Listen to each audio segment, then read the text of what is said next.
윤석열 탄핵 국면에서 대한민국 언론 제대로 역할을 하고 있느냐. 저는 불만이 굉장히 많습니다. 기계적 균형이라는 이름으로 우리에게 어떤 사실을 강요하고 있는데 혹시 전쟁과 평화라는 두 가지 문제가 있을 때 우리는 전쟁과 평화를 반반씩 나누어서 우리가 이해해야 합니까? 내란이 일어났는데 내란을 일으킨 범죄자와 그 내란을 막아낸 국민들 사이에서 또 반반의 의견이 존재할 수 있습니까? 기계적 균형이라는 이름으로 한국 언론이 마치 정론을 하는 것처럼 보이지만 그것이야말로 내란 세력에 동조하는 것과 다름이 아니다. 그래서 대한민국을 현대 언론을 이끌어왔던 원로 우리 대선배님들을 모시고 지금은 이제 한국 언론의 보도 행태 무엇이 문제인지 과연 이것이 국가 발전에 도움이 되는지 여러분들과 함께 특별 대담으로 오늘 토론을 진행하겠습니다. 귀하신 네 분 모셨는데요. 먼저 소개를 해드리겠습니다. 이부영 이사장님 나오셨습니다. 어서 오십시오. 반갑습니다. 먼저 제가 소개를 좀 해드리겠습니다. 자, 동아투위의 위원장을 하셨고 자유언론 실천재단 명예이사장을 하셨습니다. 그리고 기억하시죠? 국회의원도 하셨습니다. 열린우리당 의장까지 지내신 정말로 대한민국 언론의 대부 중에 대부십니다. 이렇게 나와주셔서 고맙습니다. 고맙습니다. 네. 자, 그리고 성한표 대표님이신데요. 조선투위 위원장 출신입니다. 그리고 언론비상시국회의 대표였고요. 한겨레신문 부사장을 지내셨는데 많은 분들이 기억하고 계실 겁니다. 어서 오십시오. 자, 그리고 한종범 대표님입니다. 중앙일보 기자를 하셨고요. 80년 해직언론인협의회 상임대표를 현재 맡고 계신데 어서 오십시오. 예, 안녕하세요. 예. 자, 그리고 제가 가장 존경하는 언론계 대선배님이십니다. 중앙일보 기자를 하셨고요. 언론비상시국회의 대변인을 지금 역임하고 계시는 이필재 대변인 오셨습니다. 어서 오십시오. 네, 고맙습니다. 자, 오늘 명절을 맞아서 시청자 여러분들과 함께 정말 귀한 분들 모시고 대한민국 언론이 어떤 상황에 놓여 있는지 무엇이 문제인지 하나하나 좀 짚어볼 텐데요. 먼저 대한민국 언론인들에게 호소하는 헌정파괴 세력에게 펜과 마이크를 절대 빌려줘서는 안 된다라고 하는 우리 이부영 이사장님이 대신해서 대한민국 언론인 6개 단체 제안자 대표로 여러분들께 직접 절절한 호소를 하실 텐데요. 그것 먼저 들어보고 본격적인 토론 이어가겠습니다. 언론인들에게 호소합니다. 헌정 파괴 세력에게 펜과 마이크를 절대 빌려줘서는 안 됩니다. 윤석열의 12.3 내란과 그에 동조하는 폭도들의 119 서울 서부지법원 난입 폭동이 민주시민이 피와 땀으로 세운 대한민국의 민주주의를 평전등화의 위기에 몰아넣고 있습니다. 윤석열이 지휘하고 국민의힘이 지원하는 내란은 윤석열 지지자들의 폭동으로 여전히 현재 진행형입니다. 119 폭동으로 일으킨 폭도들은 현장을 취재하는 기자들을 폭행 협박하는가 하면 카메라 등 장비들을 파손하고 탈취하는 만행을 저질렀습니다. 기자들에 대한 이들의 공격은 사법부 침탈 기도만큼이나 충격적인 반헌법 반민주적인 폭거입니다. 언론 자유는 모든 자유를 자유롭게 하는 자유이기 때문입니다. 이번 폭동의 본질은 그래서 대한민국 헌정 질서의 파괴이자 민주주의의 유린입니다.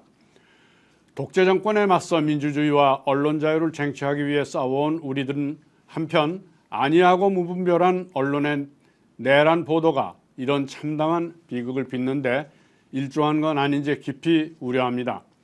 한마디로 헌법과 반헌법, 민주와 반민주의 대결을 마치 아무런 질의 차이가 없는 진영 간의 힘겨루기인 듯 보도해온 언론 참사의 후과라고 생각합니다.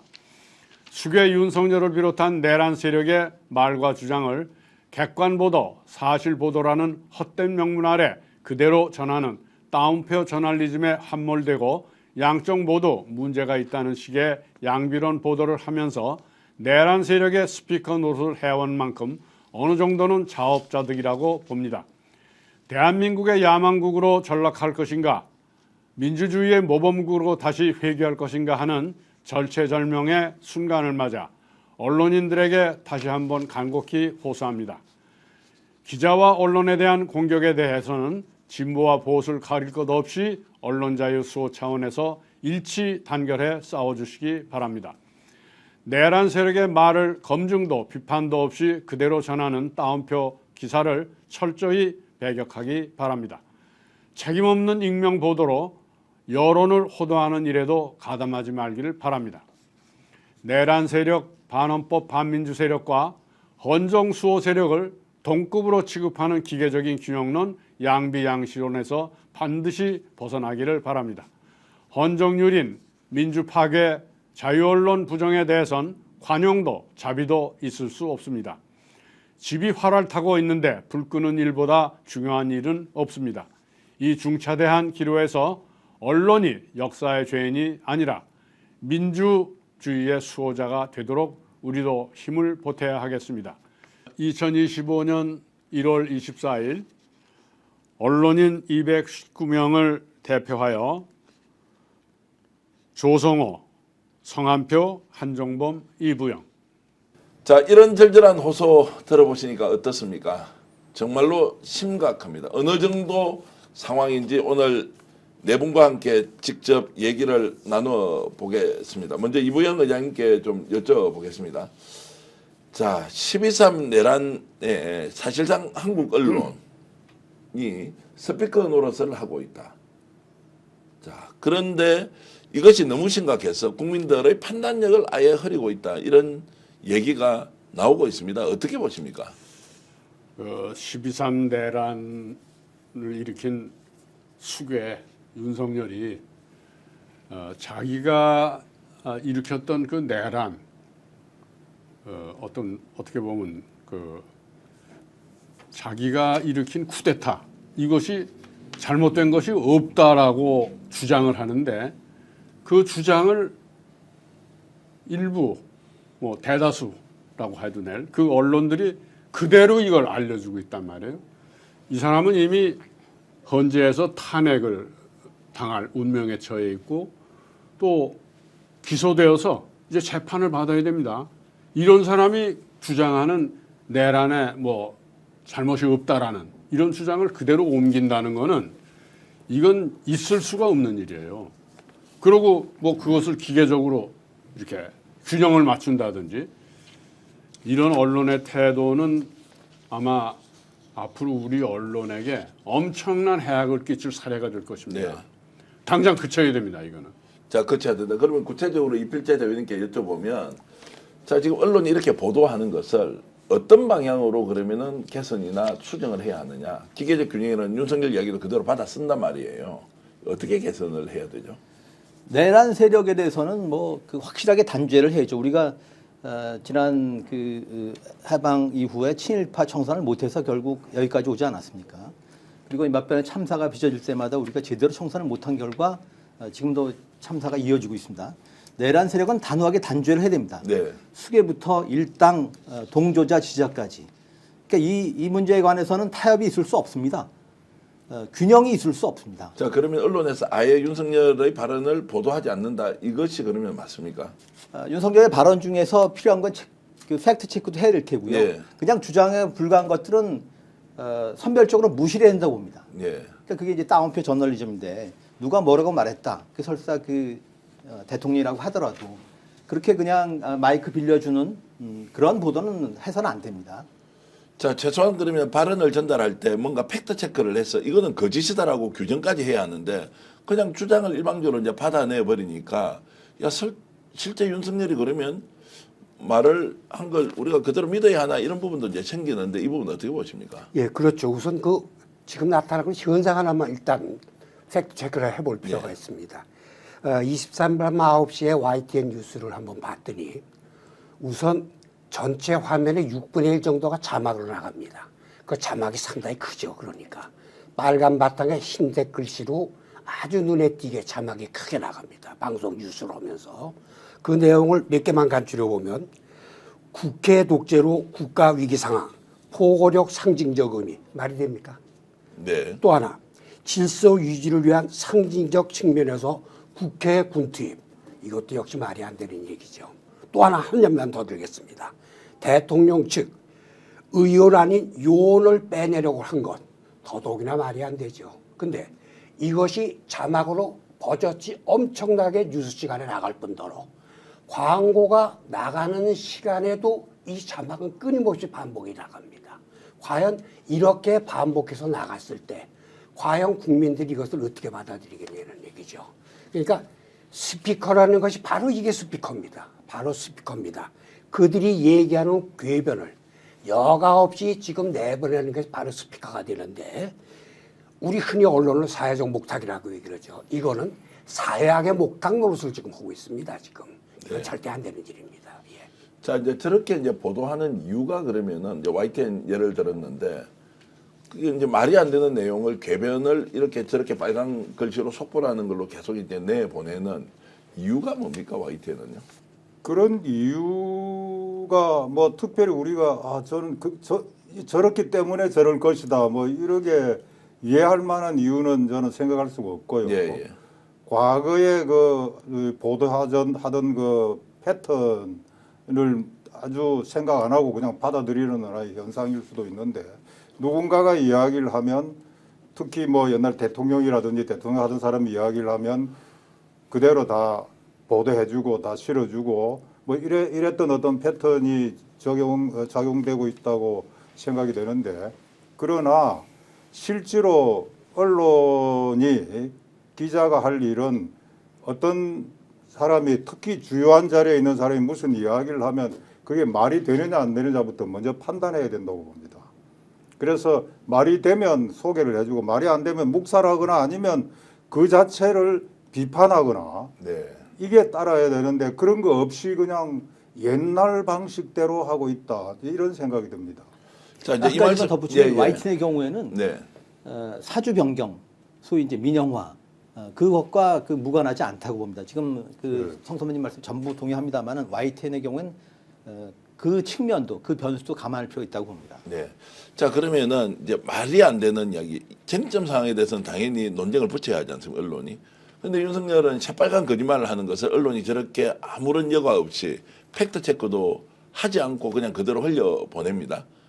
자, 이것은 언론으로서의 사명도 좀 저버리는 것이고 국민들에게 이제 여론을 호도하는 것인데 왜 YTN이 이제 저런 방식으로 보도를 하면서 비판을 받고 있는 겁니까? 저런 보도는요. 예. 저는 그 YTN 입장이 그 12.3 비상계엄 있잖아요. 그것이 성공하지 못했다고 애석해 하는 겁니다. 네. 그쪽을 완전히 지지하는 거예요. 저건 언론이라기보다 12.3 그 비상계엄을 성공시키지 못한 그 윤석열 쪽을 오히려 두둔하고 있는 거예요. 결과적으로 두둔하는 것이다. 결과적으로 하나 지금도 두둔하고 있는 겁니다. 그러니까 저쪽은 어떻게 보면 우리의 민주주의가 완전히 망해버리거나 저들이 내세우는 독재 정권이 계속 유지가 되도록 다시 다른 말로 표현하면 내란은 지금도 계속되고 있는 겁니다. 네. 그래서 저 언론에 대해서 아마 민주주의를 지켜야 되고 이 윤석열 집단을 완전히 징치해야 된다고 생각하는 사람들은 그 언론을 그냥 놔둬서는 안 돼요. 표현의 자유라는 이름으로 언론이 보도를 자유롭게 한다 이제 이런 것 때문에 어떻게 그러면은 그런 언론에 대해서 비판을 하고 제재를 할 것이냐. 저는 지금 당장은 그런 보도를 하는 언론에 대해서는 이미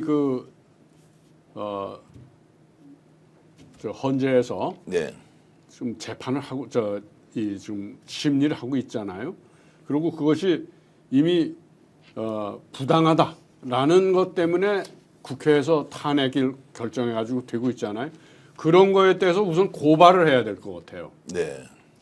그 국민들 있는 속에 이제 시민운동 단체라든지 또 언론 단체나 이런 데서 뜻을 모아서 그 단체들을 고발을 해야 된다고요. 내란 동조로. 자, 대통령으로 인정하든 인정하지 않든 탄핵 과정에 있는 윤석열이 어떤 발언을 하면 자, 기계적 균형이란 이름으로 그냥 보도를 해준다. 야, 이게 뭐 잘못된 거냐? 그럼 보도를 안 할 것이냐라고 이제 거꾸로 질문을 할 수도 있지 않습니까? 예, 그러나 그 문제에 대해서는 이렇게 얘기를 하죠. 흔히 이제 반론권을 얘기를 하죠. 근데 반론권이 주어지지 않는 사람이 있습니다. 중대 범죄를 저진 사람한테는 반론권도 주어지지 않고 그리고 그 뉴스조차 다루지 않는 것이 일반 세계적 언론의 기본 추세입니다. 그리고 기본입니다. 예를 들자면 1970년대 공중 납치 사건이 많았죠. 이건 하이제킹이죠. 비행기 타고 다녀서 테러범들이 비행기를 납치를 해서 몰려오건다든가 이런 일이 그때 70년대 비일비재했는데 그때 세계의 언론들이 합의를 한 부분이 있습니다. 그 사람들의 인터뷰나 그 사람들의 기사는 보도 안 한다는 겁니다. 중대 범죄를 저지른 사람들이 그 사람의 반론권을 준다는 명목 아래 그 사람들의 궤변을 늘어놓을 경우 그것은 사회에 끼칠 영향이 엄청 크기 때문에 그것이 막는 것이 이제까지 세계적 언론의 기본입니다. 근데 우리는 지금 그 기본조차 안 지키기 때문에 문제가 됩니다. 물론 반론권 주어져야 됩니다. 그리고 균형보도 해야 됩니다. 그러나 그거는 상대가 누구냐에 따라 달라져야 됩니다. 윤석열 그분은 중대 범죄자입니다. 네. 이거는 반론권도 안 되고 그거에 대한 예를 들자면 이 사람에 대한 얘기도 상당히 여과없이 하는 건 상당히 위험하고 그건 의도가 있다고 봐야 됩니다. 제가 한종범 대표님께 이제 조금 불편한 질문을 드리면 그러면 어느 정도 수준까지 반영해 주는 것이 예. 언론의 기능과 역할이냐 이런 부분 윤석열에 대해서는 예. 중대범죄자라는 전제하에 그거는 기계적으로 얘기할 수는 없죠. 기계적으로 얘기는 없고 그 언론사 상황 취재하는 개인의 입장, 개인에 따라서 다 네. 다를 수밖에 없겠죠.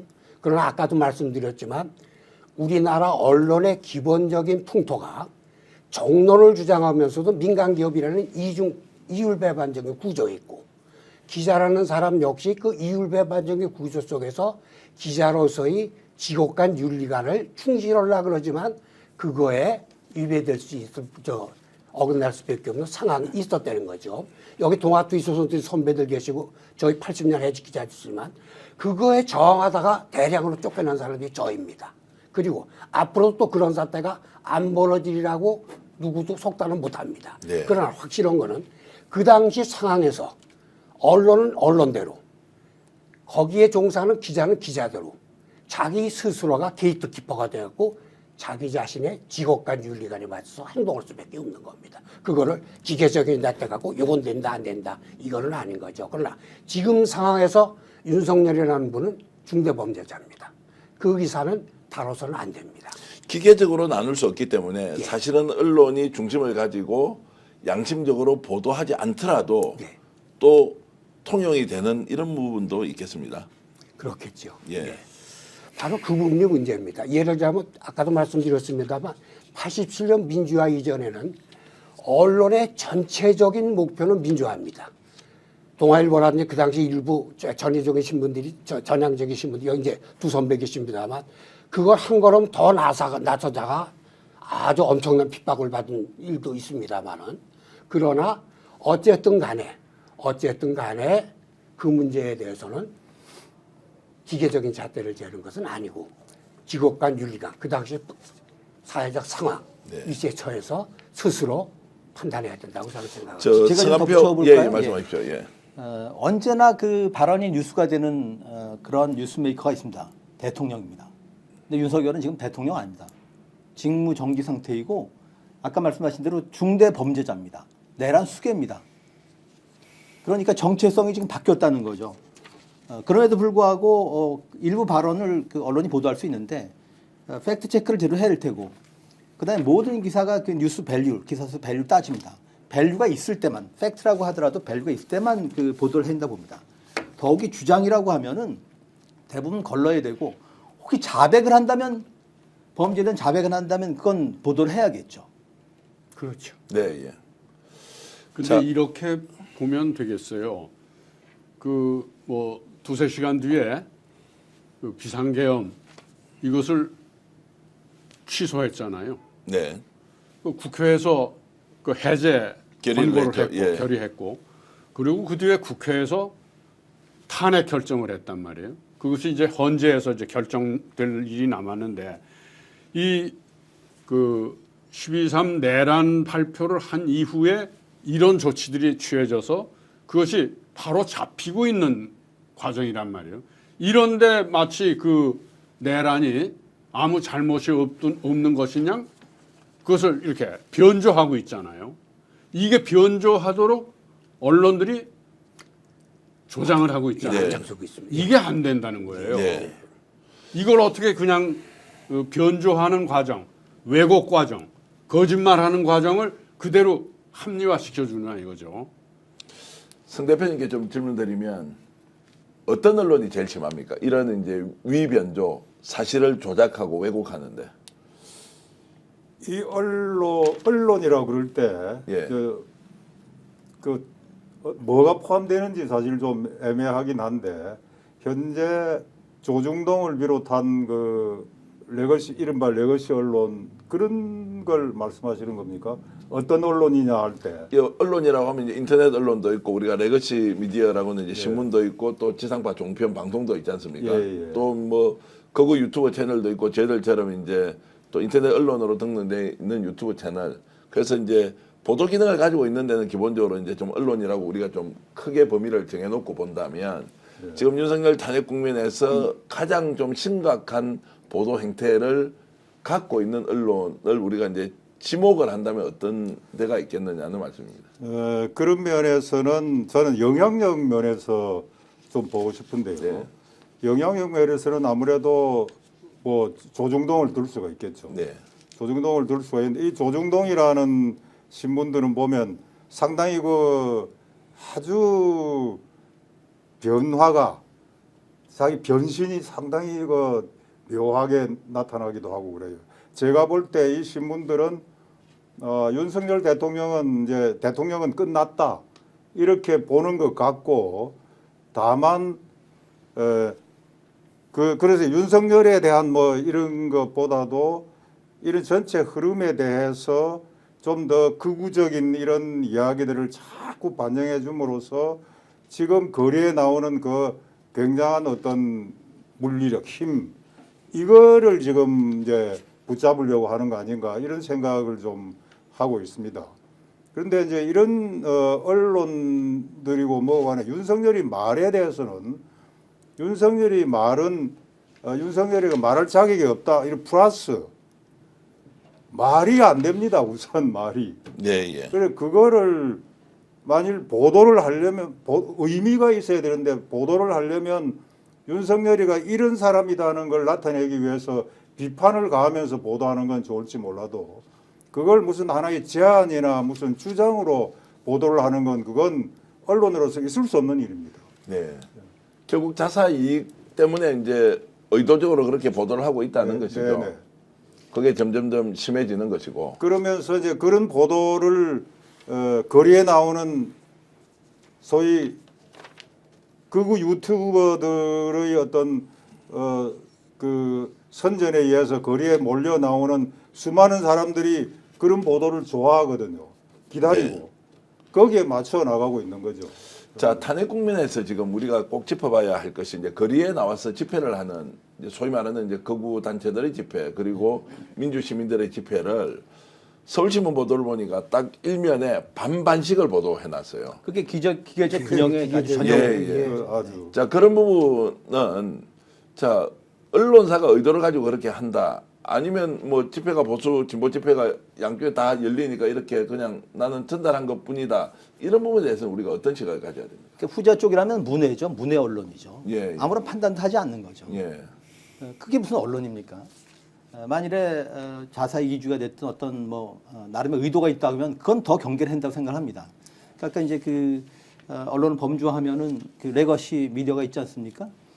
또 이 방송, 이른바 공영 방송이 있지 않습니까? 이 정권 들어서 저희가 그 줄기차게 아무튼 그 주장을 했지만은 이 정권이 그 방송 장악을 시도했습니다. 그래서 아신 대로 뭐 KBS 사장도 갈아치우고 YTN 또 민영하고 했지 않습니까? 언론 지형이 지금 완전히 기울어진 운동장입니다. 기울어지다 못해서 이렇게 그 90도로 섰다고 봅니다. 네. 그다음에 인터넷 언론이 있고 유튜브들이 있죠. 극우 유튜브들은 지금 그건 언론 아닙니다. 근데 이 사람들이 그 선동을 하고 있지 않습니까? 그럼 그걸 경계하고 레거시 미디어가 균형이 필요하다면 그런 균형을 잡아줘야 되는데 그냥 기계적 균형을 취하고 있다는 것은 이미 언론이길 포기했다고 생각을 합니다. 특히 그 조선일보의 경우에는 언론계 내란 수계라고 봅니다. 저희가 그런 성명도 냈습니다만 네. 조중동도 지금 분리가 지금 이루어지고 있다고 보는데 동아일보와 중앙일보는 그 나름대로 지금 이제 그 뭔가 그 변화가 이루어지는 것 같습니다. 그러나 여전히 그 조선일보는 그 이 팬덤 문제가 지금 정치 팬덤 문제가 아니고 언론 팬덤도 있습니다. 그러니까 이 독자한테 지금 포획된 것 같은데 조선일보가 언론계 내란 수계라고 봅니다. 네. 그 정도로 이제 상황이 심각하다는 것이고, 그 이사님께 좀 여쭤보면 지금 보수 진영에서는 심지어 국힘조차도 MBC하고 JTBC 보도 행태 보면 야, 너 완전 좌파다. 이제 이렇게 몰고 가지 않습니까? 오히려 시민들은 그나마 가장 좀 균형감 있게 보도하는 매체라고 보는 이런 공격에 대해서는 어떻게 생각하십니까? 저는 이 적반하장이라는 말이 꼭 알맞다고 보는데요. 도둑이 매를 들고 있어요. 이렇게 피해 본 사람들한테. 최근에 그 조선일보가 마치 조금 변하는 듯하다가 완전히 그 윤석열이나 이쪽 그 보수적인 그 입장, 보수보다도 극우적인 이런 부분까지도 합리화시키고 프레임을 그렇게 만들고 있잖아요. 마치 이것이 좌우 대결이냐? 이게 무슨 좌우 대결이에요? 헌정을 지키자는 세력과 헌정을 파괴하자는 세력의 대결인데 이걸 마치 헌정을 지키자는 세력이 좌파다. 네. 뭐 중국이나 북한의 지지를 받는 세력이다. 이렇게 프레임을 만들어 간단 말이에요. 그 조선일보가 그렇다고 뭐 그 서울지방법원을 뭐 공격하라고 그런 메시지를 던진 건 아니지만 그렇게 강화된 메시지가 이 윤석열에게 유죄 판결을 내린 그 서부지원 지방법원을 막 그 폭도되게 공격했잖아요. 이런 일은 그 사실은 그 극우 유튜브나 이런 거에 자극을 받은 일부의 종교 세력까지 가담을 해서 그래도 정말 그 선은 넘지 말아야 될 법원을 공격했단 말이에요. 그리고 그 윤석열을 그 유죄 판결한 구속하라고 한 그 판사를 찾아서 뭐 응징하겠다고 들어갔단 말이에요. 아마 이런 일은 우리 역사에서도 거의 있지 못한, 찾아보지 못할 일이에요. 어떻게 보면 지금 우리는 내란 선포 단계를 넘어서 내전 상태로 들어가고 있는 게 아니냐, 이제 이런 걱정을 하는 사람도 있습니다. 다들 뭐 걱정하고 계시겠지만 멀지 않아서 우리는 그 개헌 또 대통령 선거 이런 걸 앞두고 있잖아요. 이런 상황에서 언론이 이렇게 그야말로 전쟁을 선동하다시피 이렇게 끌고 나가서 어쩌자는 겁니까? 저는 도대체 이 조선일보 같은 아니면 극우 유튜브 쪽을 그 정말 진정한 언론이 저기다라고 칭송하고 있는 사람들이 우리나라가 상황이 이렇게 악화되어 가는 것을 보고도 그런 언론이 좋은 구실을 하고 있다 이렇게 얘기할 수 있겠습니까? 나중에 어떻게 책임을 지려고 그러겠어요? 근데 실제로 이제 법원이 침탈을 당했는데 언론사 사설에서 법원도 한번 생각해봐야 한다. 왜 이런 일이 벌어졌는지 이런 논리에 대해서는 성 대표님 어떻게 생각하세요? 그건 논리도 아닌 거죠.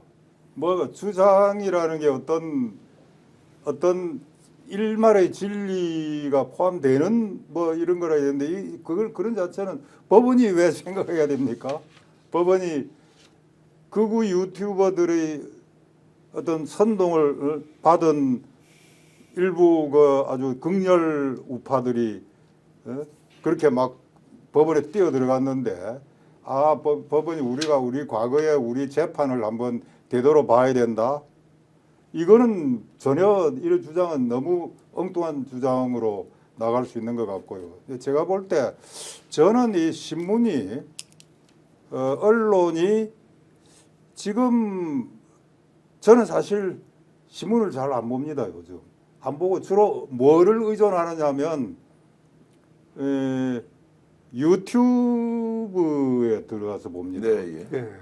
뭐 신문을 보더라 신문은 아니고 방송을 듣더라도 전부 유튜브에서 다 듣고 또 유튜브 저한테는 그 유튜브에 나오는 그 하나하나의 그것이 전부 방송 하나하고 뭐 마찬가지예요. 결국은 그 내용만 보는 거니까. 그런데 그런 의미에서 저는 우리나라 사람들이 과연 뭐 저처럼 뭐 그런 사람들이 많은지는 몰라도 저 조중동 뭐 이런 신문들의 영향을 노인들은 모르겠습니다. 좀 더 노년 세대는 많이 받을까? 그 조금 영향력이 많이 떨어져 있지 않을까 이런 생각도 좀 해보고 뭐 그럽니다. 어떤지 모르겠습니다. 그건. 근데 실제로 이제 영향력이 떨어진다는 것은 통계로도 나오지만 예. 그러나 역시 이제 기득권 쪽에서 보면 또 여론주도층 쪽에서 보면 그 보도 내용을 또 무시할 수도 없는 이제 상황. 이게 정치권에서까지 와서 다시 이제 확대 대생산하는 구조인데 제가 이제 한 대표님께 좀 여쭤보면 예. 자 이게 언론의 자유, 표현의 자유가 좀 더 이제 보장이 되면 이런 극단적 방식의 자사 이기주의 또는 특정 이제 정말로 범죄자들을 옹호하는 이런 방식이 줄어들어야 하는 게 상식인데 왜 지금 윤석열 정권 들어서는 점점점 더 심해지고 있습니까? 이 언론이 지금 기본을 지금 잃어버렸기 때문이라고 저는 생각하는데 뭐 교과서에 나오는 얘기입니다만 언론의 역할은 사실 보도와 이를 바탕으로 둔 정론의 그 전파라고 이렇게 보는데 반응 여론을 형성을 해서 나가는 거라고 보는데 사실 보도에는 뉴스의 경중을 따져야 됩니다. 뉴스워시라고 그러죠. 뉴스 가치가 얼마나 되느냐에 따라서 경중을 따질 수밖에 없는 게 사실 보도의 그 원칙입니다. 그런데 아까 서울신문의 예를 사회자께서 드셨습니다만 그걸 똑같이 직구폰되는 얘기는 예나 똑같다는 얘기거든요. 근데 아까도 말씀을 드렸지만 중대 범죄를 저지른 사람하고 그것을 방어한 사람하고 어떻게 똑같이 취급을 합니까? 이거는 언론의 기본에서 이미 망각을 한 겁니다. 기본을 우선 돌아가지 않으면 이거는 해결이 안 된다고 저는 봅니다. 예. 근데 이 기본으로 돌아갈 수 없는 것이 아까 얘기한 자사 이기주의 플러스 거기에 한 걸음 더 나아서 이익에 극대화라는 현상이 나타나는데 이익에 극대화라는 문제는 특히 유튜브에 가면 더욱더 심해져 버렸단 말입니다. 예. 그리고 언론의 소비 시장이 커져가면서 이제는 거기에 일부분만 차지해도 나는 이익을 낼 수 있다는 것이 일부 유튜버들 그 생각이죠. 뭐 뉴스를 보니까 맞는지 틀리는지 모르지만 하루에 1억을 벌었다는 거 아닙니까? 어느 저 극우 유튜버가. 그러면 그거 왜 안 하겠습니까? 네. 그러면 그때는 이 사람들은 언론은 아닙니다. 아닌 거죠. 자 유튜브 쪽은 좀 이제 집중적으로 저희들이 논의를 할 텐데 그 전에 이제 지금 언론이 기계적 균형이라는 이름으로 결국에는 내란 범죄 세력들을 이제 더 옹호하는 이제 이런 그렇게 결과가 된 거죠. 내부에서는 자정작용이나 또 내부에서는 이런 것들을 좀 자제해야 한다. 노조도 있고 뭐 기자협회도 다 있지 않습니까?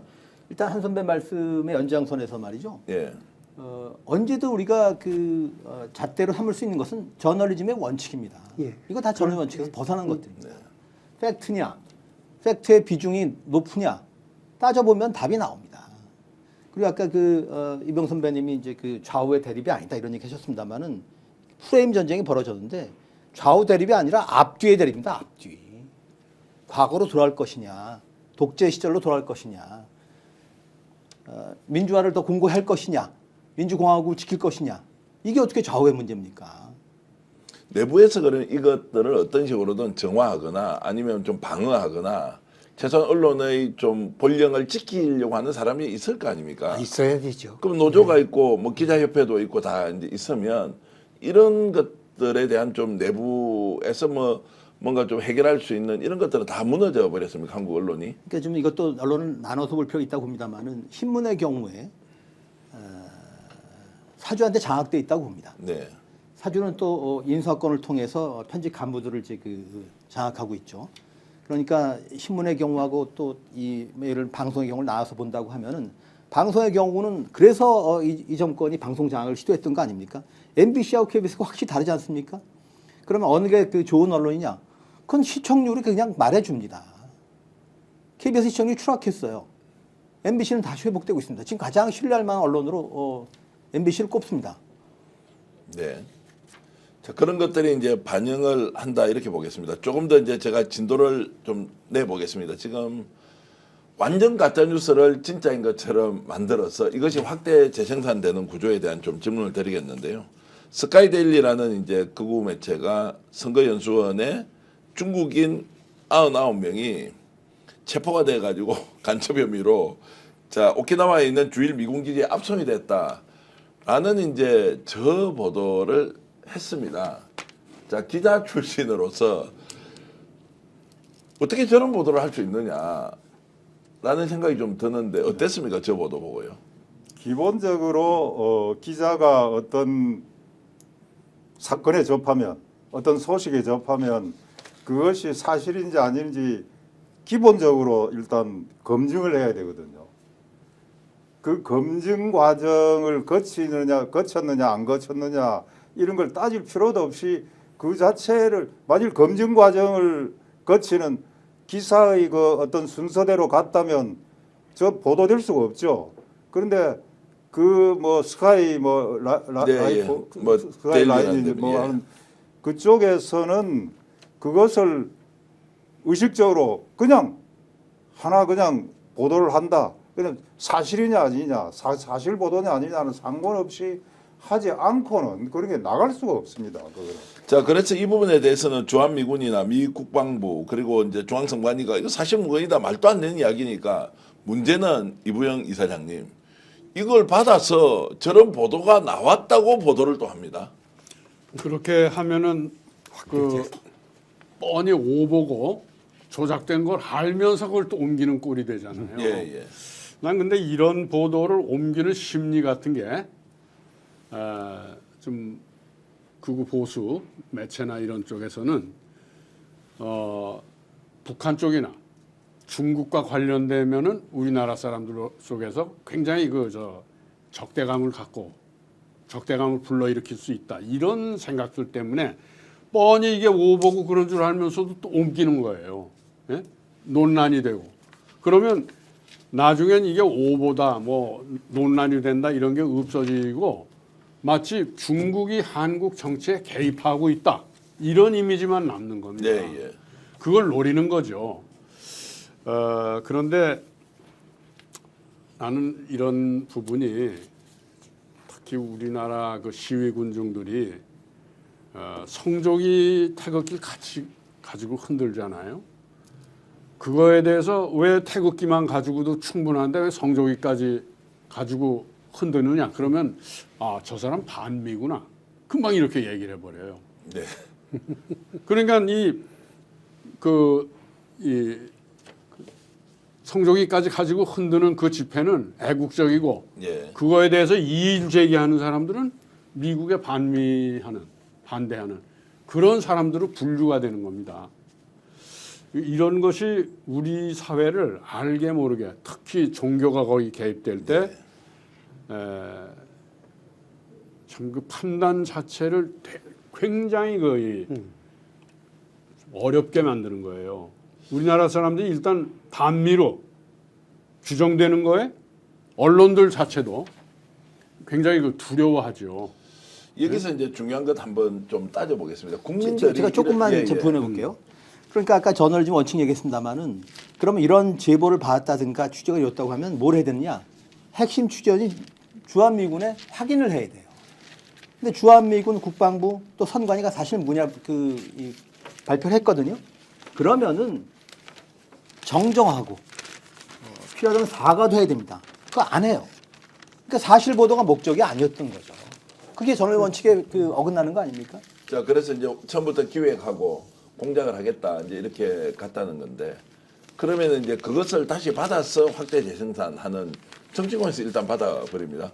그러면 국민의힘에서 이걸 받으면 야 이런 보도가 나왔는데 사실 확인해봐야 한다라고 하는 것부터 가짜임에도 불구하고 진짜로 둔갑할 수 있는 이 상황을 이제 정당에서 받아서 이렇게 연출을 해주지 않습니까? 이게 이제 악순환의 골인데 이 부분은 자정작용을 통해서 해소되지 않는다. 그럼 이거 어떻게 해결할 거냐? 이런 가짜뉴스가 지금 완전히 판을 치거든요. 이런 부분에 대해서 혹시 좀 대안 같은 게 좀 있습니까? 다른 언론 간의 상호 비판이 지금 잘 이루어지지 않는데 예. 한때 그런 프로그램도 있었습니다. 방송에도 있었고.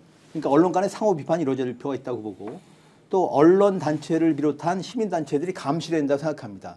그래서 필요하다면 퇴출을 시켜야 되는 거죠. 또 뭐 언론 중재위랄지 이런 기구들을 잘 활용해서 제재가 이루어져야 되죠. 필요하다면은 이게 입법 사항이란 법도 만들고 제재가 이루어지지 않으니까 계속 이런 보도가 양산되는 겁니다. 말하자면 받아쓰기를 다시 받아쓰는 겁니다. 네. 근데 이제 이런 문제가요. 미국과 관련된 보도들 있잖아요. 지금 당장 딜레마에 우리가 빠지게 생겼어요. 트럼프가 북한을 핵보유국이라고 부르고 또 트럼프가 곧 김정은과 정상회담을 하려고 할지 모른다. 이런 보도가 쏟아져 나옵니다. 그리고 아마 곧 미 국방장관 지명자도 뭐 핵 보유국이라는 말을 쓰고 백악관에서도 이제 그런 이 핵 보유국이라는 지칭이 나오기 시작하고 있는데 그렇게 될 때 이 태극기를 들고 나갔던 많은 대중들이 어떤 반응을 보일 것인가? 미국이 하니까 우리도 북을 핵보유국으로 인정을 할 것인가? 아니면 미국에 대해서 반발을 하면서 우리도 핵무장을 하겠다고 할 것인가? 아마 이런 것이 대선 국면 같은데 중요한 쟁점으로 떠오를 거예요. 근데 미국이 북은 아마 수교 교섭을 북과 하게 되고 그러면 어떤 방식으로든지 미국에게 위협이 되지 않는 북한의 핵, 대륙간 탄도미사일 같은 것을 포기하게 한다든지 또 이스라엘을 위협할지 모르는 중동으로의 핵기술이나 핵무기 반출 같은 건 절대서 있을 수는 없다든지 IAEA에 가입하라든지 이런 조건을 내세우면서 아마 북과 협상을 하게 될 겁니다. 그래도 핵 보유국이라는 거는 흔들림이 없어요. 그런 변화가 이루어지더라도 그럴 경우에 우리의 나라에 우파들은 지금 핵무장을 하자고 그러잖아요. 네. 핵무장을 하면 미국으로부터 바로 제재를 받게 될 거예요. 이런 거에 대한 우리 언론의 건설적인 비판이랄까 이런 건 전혀 보이지 않고 그냥 미국에 의존하려는 아니면 미국의 안보에 그대로 타고 가려는 돈은 미국이 달라는 대로 다 줄 의향이 있는 그런 자세를 보인단 말이에요. 네. 이런 부분에 관해서 아마 우리의 제대로 된 요새 비판 언론들이 특히 미국과의 관해서는 별로 지금 분석이 안 되고 있어요. 근데 최소한 뭐 조중동으로 지칭되는 보수 언론이 뭐 어찌됐든 대한민국을 이끌어왔던 이제 정치 세력의 뭐 대변인이든 어떻든 오히려 이제 핵 보유국으로 인정해줘야 된다는 이 미국 트럼프 행정부의 주장에 대해서 의지에 대해서 이제 보수 언론들이 그러면 아예 다루지 않는다거나 어떤 이제 생각을 공식적 견해로 정리할 것이 이제 보여지지 않는 것. 그 상당히 중요한 얘기고 우리가 빨리 좀 정리를 해야 될 문제임에도 불구하고 최근 들어와서 언론의 그 내용을 분석을 해보면은 이 네이버나 카톡의 클릭수가 몇 개냐에 따라서 기사의 우위가 좋은 기사 나쁜 기사가 판명이 나버리다 보니까 묵직하고 무겁고 생각을 해야 되는 기사는 자꾸 기피 현상이 나타난단 말입니다. 그러다 보니까 지금 이 선배 말씀하시는 그런 기사가 골치 아프니까 안 다뤄지고 사람들 안 보니까 덜 취급이 되고 더 나아가서 그뿐이 아니라 최근 들어와서 경제 상황이 상당히 심각한데도 조중동조차도 경제 뉴스를 그렇게 비중 있게 심도 있게 다루는 기사가 날이 갈수록 찾아보기가 힘들어지는 현상이 나타납니다. 그건 아까도 말씀드렸지만 저널리즘의 기본적으로 해야 될 것은 바람직한 정당한 여론의 형성으로 가야 되고 앞으로 닥칠 미래에 대한 어떤 경우에는 경고도 해줘야 되는데 이런 경고의 기능이 우리나라 주요 언론조사도 지금 약해졌다. 다시 말씀을 드리면 나머지 여타 언론들을 이끌어 나갈 힘이 없어졌다. 더더욱이나 문제는 특히 유튜브를 중심으로 한 이른바 2인 추구를 극대화하려는 일부 언론 세력이 나타나면서 그것을 조중동에 의한 여론에 이끌어 나감, 언론의 방향 이끌어 나감도 옛날에 비해서 많이 약해진 현상이 나타났다. 전 지금 그렇게 보고 있습니다. 그럼 윤석열 지금 이제 내란 또는 이제 비상계엄 이후에 펼쳐지는 탄핵 과정에서 윤석열이 하고 있는 일체의 행동에 대해서 기계적 균형이라는 것도 이제 이렇게 문제가 이제 되는데 이 부분만 좀 이렇게 딱 집중적으로 놓고 보면 진보 언론 쪽은 그러면 잘하고 있느냐? 이제 한겨레 신문에도 계셨지만 한겨레, 경향, 뭐 오마이뉴스 같은 데 있지 않습니까? 여기는 그러면 균형 보도를 제대로 하고 있느냐? 이 부분에 대해서는 좀 평가를 어떻게 하십니까? 윤석열이의 말에 대해서 비판적인 입장은 뭐 한겨레 이런 데 하고 있습니다. 예. 그런데 딱 그 정도죠. 그 정도 수준이죠. 그 정도 수준이고 좀 더 윤석열이에 대한 여러 가지 이제 다른 어떤 비판들은 별로 나오지 않아요. 다른 뭐 언론에 좀 거론되는 것만 주로 나오고 그러지. 그런데 이제 제가 볼 때 조선일보다 조중동이다 뭐 이런 신문들이 가장 문제가 되는 게 뭐냐면 아까 뭐 90명이 뭐 잡혀가고 어쩌고 하는 그 이야기인데 그런 부분들은 사실이 아니라는 걸 사내에 있는 기자들 다 알고 있거든요. 네, 예. 모르면 그 바보들이지. 예. 알고 있으면서 자기들 신문에 어느 의원이 이야기했다, 어디서 보도됐다 하고 자기들 신문에 그대로 쓰는 거, 그거를 그냥 보고 있다는 게 정말 이해도 안 되고 용서할 수가 없어요. 그런 부분들. 예. 그래서 그런 부분들에 대해서 그 신문에 근무하고 있는 기자들, 뭐 우리 후배 기자들인데 후배 기자들에게 정말 뭔가 아주 단단하게 뭔가를 좀 이야기를 해주고 싶어요. 너희들 그래가지고는 그건 기자 아니다. 그런 거에 보도되는 걸 자기 신문에 보도되는 걸 그냥 보고 있다는 건 그 기자도 아니다. 그렇게 말해주고 싶습니다. 자, 그러면 이제 국가기관 선관위가 이런 부분에 대해서 이제 부정선거 아니라고 100번 넘게 얘기했고 제가 취재를 해보니까 윤석열 대통령 시절에도 보고를 했고 국정원도 이게 그 방화벽을 스스로 깨부수고 들어와서 뭔가 문제가 있다고 해서 실제 문제가 없다. 이렇게 해서 이제 보완 조치를 했고 국민의힘은 너무나 잘 안다는 거예요. 그럼에도 불구하고 이게 부정선거와 관련된 걸 계속 이렇게 확대 재생산을 하면 국가기관이 이걸 아예 좀 검증을 해주면 어떻느냐라고 이런 좀 생각이 들기도 합니다. 너무 심하게 가니까. 근데 그것도 지금 이제 검증을 할 수 없는 여러 가지 상황이 있긴 하더라고요. 이제 이런 걸 봤을 때 논란이 크게 되는 가짜뉴스에 대해서는 빨리 정확하게 사실관계를 밝혀서 국민들이 판단하게 해주자라는 부분으로 좀 해소를 시킬 수도 있는 거 아닙니까? 저는 필요하다고 봅니다. 예. 필요하다 봅니다. 그러니까 자율 규제도 필요하지만은 필요하다면 입법을 해서라도 저는 막을 필요가 있다고 봅니다. 물론 조심스럽죠. 그게 언론 자유를 이렇게 위축시킬 가능성이 있으니까. 어쨌거나 지금 그 논의의 장에서 공론화 과정을 거쳐서 모든 수단을 다 검토하고 그래서 유효한 것들은 채택해야 된다고 봅니다. 네. 아까 이제 미국 얘기 하셨습니다만 저는 이런 질문을 하고 싶어요. 미국의 이익이 우리의 이익입니까? 그런 것도 있고 아닌 것도 있습니다. 네. 미국의 이익 중에서 우리 이익과 일치하는 것만 우리 국익입니다. 언론이 그런 질문을 하는 그 기구지 않습니까? 그런 질문을 왜 안 합니까? 아까 그 핵 얘기하셨습니다만은 일정하게 핵에 대한 그 규제가 이루어진다고 하더라도 그게 미국이랄지 다른 여타국에 미치는 파장만 차단하는 거라면 우리는 여전히 핵을 이고 산다면 그건 우리 국익 아닙니다.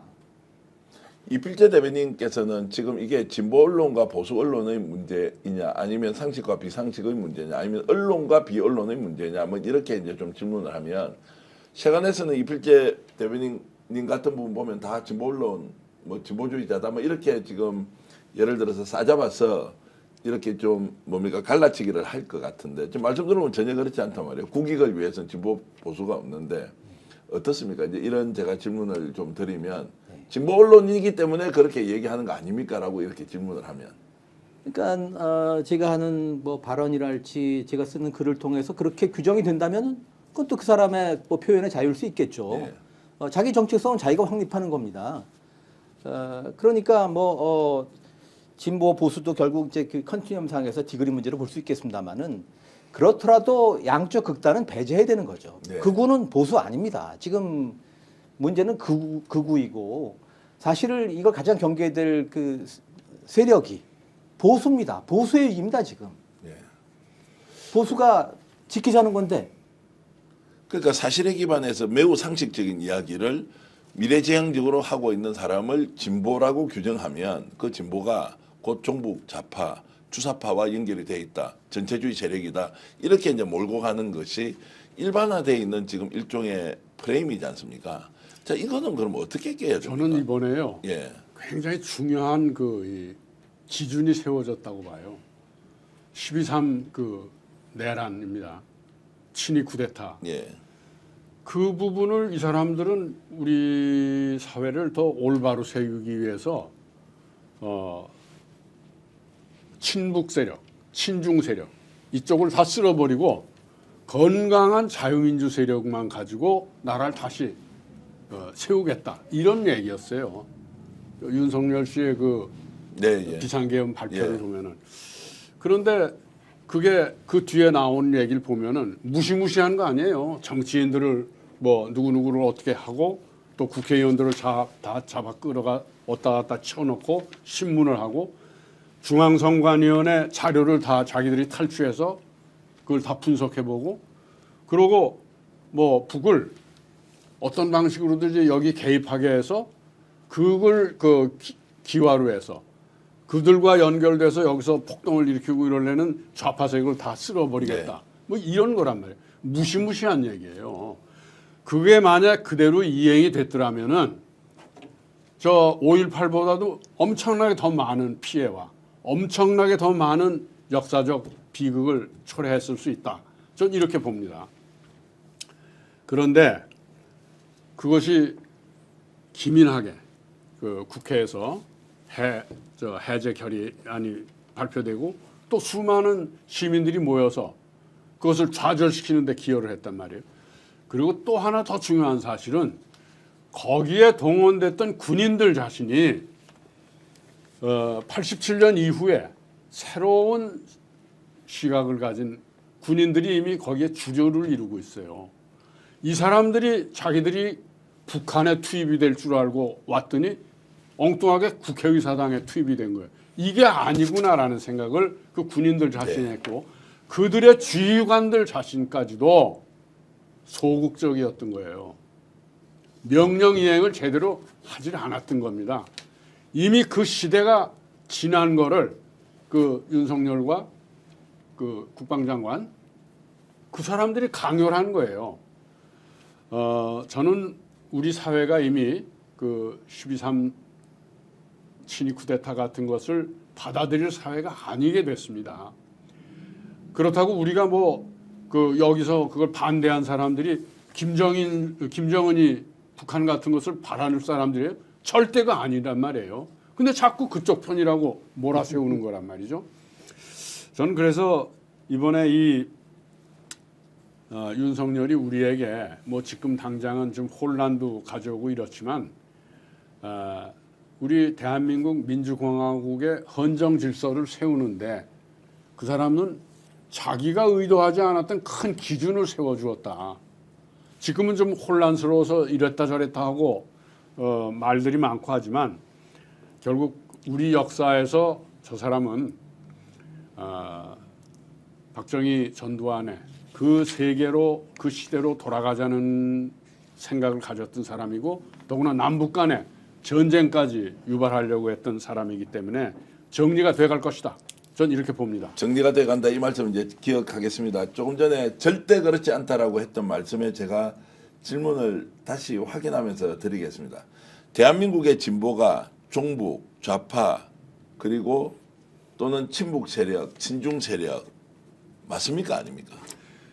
그러면 우리가 지금까지 살아남았겠어요? 최소한 이부영이가 국가보안법으로 4번을 구속이 됐었어요. 예, 예. 근데 전부 다 1년, 1년 반, 2년 뭐 이렇게 살고 나왔어요. 예. 제가 북한과 내통하고 이런 사람은 살아남아 있겠냐고요. 예. 그리고 그동안 얼마나 많은 사람들이 조작에 의해서, 고문에 의해서 그 뒤집어 쓰고 고생했습니까? 예. 저는 이때까지 이렇게 살아 있는 것도 우리 민주화 운동이 그만큼 이렇게 역량을 크게 키워왔기 때문에 살아남았다고 봐요. 근데 그럼에도 불구하고 이 사람들은 왜 끊임없이 사실이 아닌 것을 덮어씌우게 하면서 좋은 글씨로 너희들은 종북 좌파 빨갱이야 라는 논리로 계속 이렇게 공격을 해댑니까? 그런데 이제요, 그것도 거의 끝마금에 온 것 같아요. 끝물인 것 같아요. 예. 언제 이제 자세하게 그런 걸 더 길게 얘기할 기회가 있을 거라고 봅니다만, 이제 우리 국민들에게 이 뭐 유튜브나 이런 데서 그 극우적인 논리를 가지고 젊은 사람들을 이렇게 오도하고 이러고 있지만 결국 이거 며칠 안 갑니다. 네. 그 극복되는 과정을 우리는 지난 한 50여 년 이상 동안 유신 체제 이래로 겪으면서 살아봤잖아요. 극복이 돼요. 극복이 되고 대한민국 정도의 이 위기를 평화적인 방법으로 극복한 나라가 몇 안 돼요. 우린 굉장히 평화스러운 방법으로 그걸 극복해 왔어요. 아무리 내리 누르고 고문하고 뭘 해도 이들이 폭력적으로 저항을 안 했거든요. 폭력적으로 하지 않았어요. 전 요번에도 그 12.3 이 친위 쿠데타 이후에 나온 젊은이들의 그 위기를 극복하는 방식이 우리들에게 다시 희망을 갖게 만들잖아요. 네. 한 대표님 보시기에도 이게 이제 좀 정상적인 것으로 돌아갑니까? 아니면 계속 좌파, 뭐 진보, 종북, 뭐 이렇게 막 그 일종의 저 토끼몰이 하는 식으로 이런 것들이 계속 먹힐까요? 요거는 이제 전문용어로 프레임 전쟁이라 그러죠. 네. 쟤네들은 프레임을 진보 보수의 프레임으로 갖고 갈 때 자기네들이 승산이 있다고 뭐 계속 프레임을 그렇게 갖고 가는 거죠. 근데 우리가 처음부터 지금 계속 논의한 게 뭐냐면 지금 언론이라는 것이 상식적이냐 비상식적이냐 이건데 상식적이 아니다. 그래서 우리는 언론의 기본으로 돌아가야 된다는 얘기를 지금 하고 있는 겁니다. 하고 있는 거고 언론의 기본으로 돌아가는데 여기까지로 쟤네들 전술이 보수 대 진보의 프레임으로 계속 엮어가려고 그러는데 저는 여기 휘말려 들어가면 안 된다고 봅니다. 네. 여기 휘말려 들어간다고. 언론의 기본이 뭐냐? 지금 언론이 제대로 하고 있느냐? 과연 정도로 얻고 있느냐? 그렇다면 지금 나타나고 있는 문제가 뭐냐? 이거는 어떻게 고쳐야 되느냐? 이 문제에 저희가 집중을 해야 된다고 생각하고 있습니다. 그리고 진보 보수를 지금 논의를 하는 것 자체는 제가 볼 때는 이거는 쟤네 프레임에 말려 들어가는 겁니다. 자, 한 대표님 이런 말씀은 이제 공론의 장에서 좀 많은 사람들이 알면 좋겠는데 너무나 이제 상식적이고 당연한 말씀을 해주셨는데 왜 소수 의견으로만 아직 남아 있습니까? 저런 말씀. 그런데 지금 사실 우리나라 현 상황에서 싸움이라는 건 뭐냐면 윤석열을 중심으로 하는 그 내란 세력을 척결해내느냐 못하느냐의 싸움 아닙니까? 그런데 거기다가 무슨 뭐 진보니 뭐냐 하는 게 막 섞이면서 그걸 주도하고 있는 게 이제 조중동이 되고 뭐 이렇게 되게 조중동을 비롯한 여러 가지 이제 그걸 중심으로 하는 그런 세력인데 이 현재 우리가 싸우고 있는 이 싸움의 주 성격이 뭐라는 걸 우리가 분명히 인식하고 거기에 집중해야 된다고 그렇게 생각을 합니다. 네. 그러니까 이미 내란은 벌어졌습니다. 그러면 남은 과제는 재발 방지입니다. 다시는 누구도 윤석열 같은 생각을 못하도록 해야 됩니다. 그러자면은 내란 수괴는 물론이고 내란 그 종범, 뭐 동조자 지자들을 단호하게 단죄해야 됩니다. 그래야 막을 수 있습니다. 우리가 친일파를 제대로 단죄하지 못한 결과 친일파가 반공으로 변신했습니다. 그 연장에서 지금 뭐 하여튼 방금 얘기하신 뭐 종북인 주사파 얘기를 하는데 이것도 하나의 그 컨티뉴엄 상에서 본다고 하면은 예컨대 주사파 종북 이건 넌센스입니다. 이미 DJ 정부가 출범했고 이어서 정권 그 재창출 연장이 이루어졌지 않습니까? 국민으로부터 검증을 받은 겁니다. 지금 종북 주사파는 프레임이고 이에 대응해서 역프레임을 해야 됩니다. 좌파, 진보, why not, so what. 네. 더 당당할 필요가 있습니다. 아까 그런 얘기 하셨습니다만은 뭐 미국에 대한 태도를 자꾸 물어보고 이렇게 무슨 일종의 무슨 리트머스 시험지랄까 말이죠. 뭡니까 그런 이용을 하는 그런 세력들이 있는데 미국 한미 동맹 중요하죠. 그러나 미국의 국익이 우리의 국익은 아닙니다. 우리 국익과 일치할 때는 우리 국익입니다. 좌파 좌우의 날개를 알지 않습니까? 그게 왜 문제입니까? 자, 그러면은 간단하게 이렇게 질문 드리겠습니다. 지금 현재 레거시 뭐 언론, 자, 지상파 종편 그리고 조중동을 비롯한 보수 언론, 한겨레 신문, 뭐 이제 경향신문 같은 진보 언론이 다 있다는 전제하에 스스로 자기 정화할 수 있는 에너지는 갖고 있습니까? 잠재력, 포텐셜 같은 거 있지 않습니까? 그래서 자기 반성과 혁신이 가능하냐 아니냐에 대해서 좀 단도직입적으로 질문을 드리면 어떻습니까? 그래서 이제 한겨레 경향하던 진보 언론은 저는 그런 에너지를 갖고 있다고 봅니다. 포텐셜을. 그리고 기자들이 좀 더 각성하고 노력해야 되겠죠. 그런데 이제 조중동을 비롯한 또 그 언론의 경우에는 사실은 현재 그 안에서 일하고 있는 기자들이 도대체 어떤 상태인지 사실은 참 모르겠습니다. 어떤 상태인지. 기자라면 특히 젊은 기자라면 당연히 맞서야 되고 거부해야 될 일들을 안 하고 있거든요.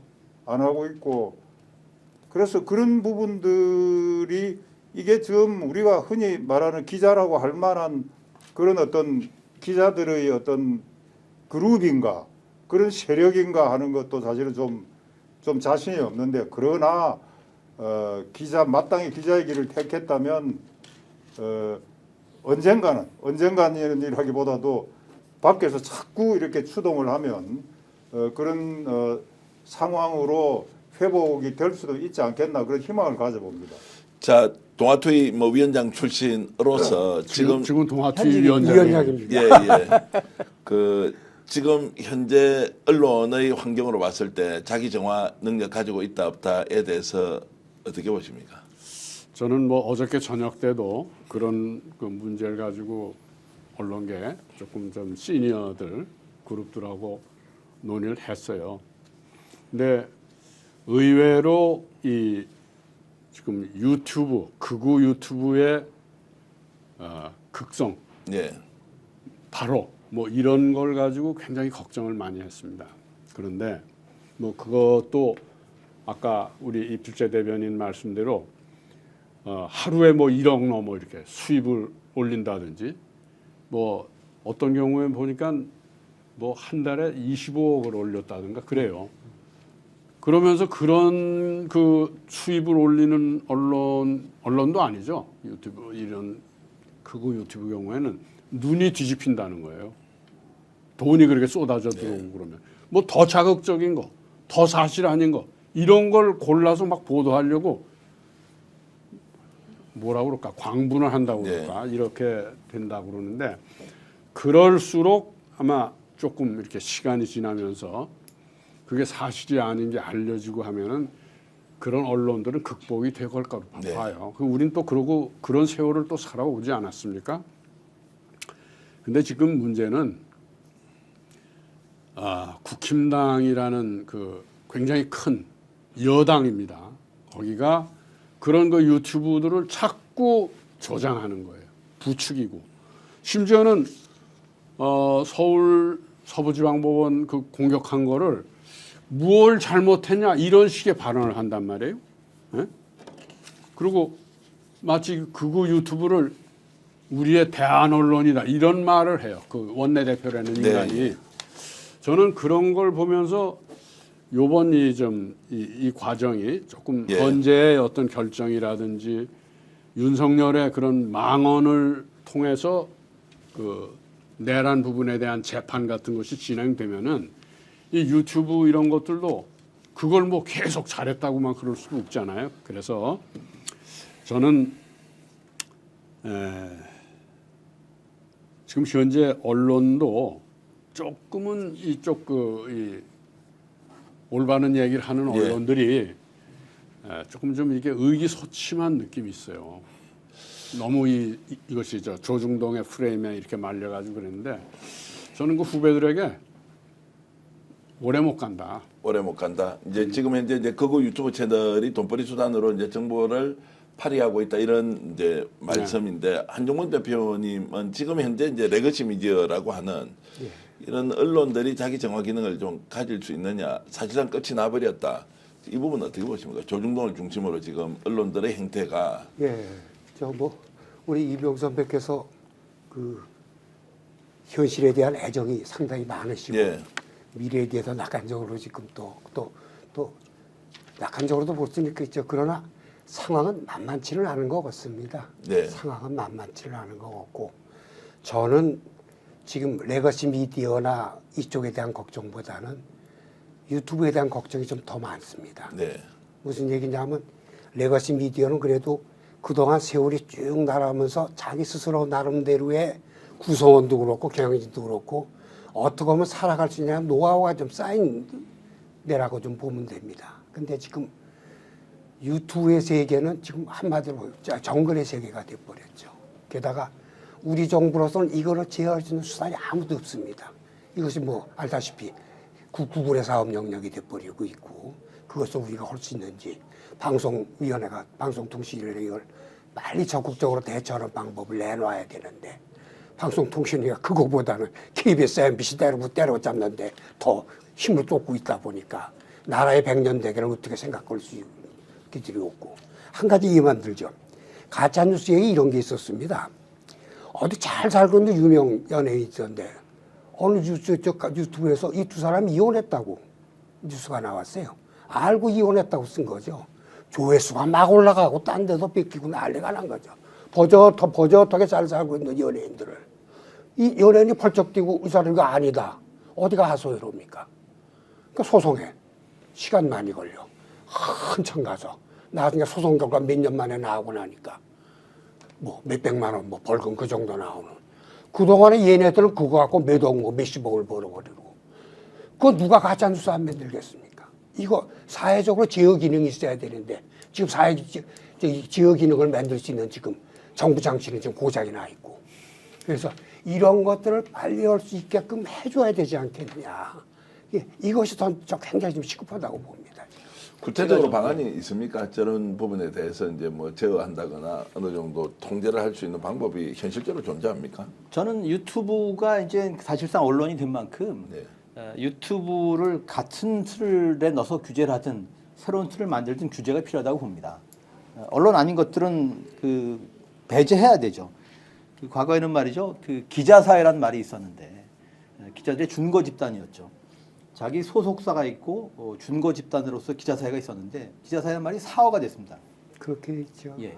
그러니까 이게 쉽지 않다는 생각을 합니다만은 그렇다면은 언론 내부에서 어떤 그런 그 변화가 일어나는 한편 뭐 수용자들, 시민사회가 이제 다 1인 미디어들을 다 그 사용하고 있지 않습니까? 그 언론을 비판하고 그것을 통해서 어떤 사회적 합의를 만들어갈 필요가 있다고 생각합니다. 한 가지만 더 부연하면 아까 이제 그 역프레이밍 얘기를 했습니다만은 그러니까 종북 좌파라고 그 공격을 할 때 보수는 사실상 저는 그 두 축이 시장 경제와 법치주의라고 봅니다. 그런데 윤석열 정권이 시장 경제를 위협했습니다. 좀 더 법치주의를 파괴했습니다. 이걸 옹호하는 것은 보수가 아닙니다. 극우입니다. 극우로 프레임돼 마땅합니다. 종북 좌파라고 하면 당신들은 극우다. 선을 긋지 않는 한 선택해라. 그렇게 압박도 할 필요가 있다고 봅니다.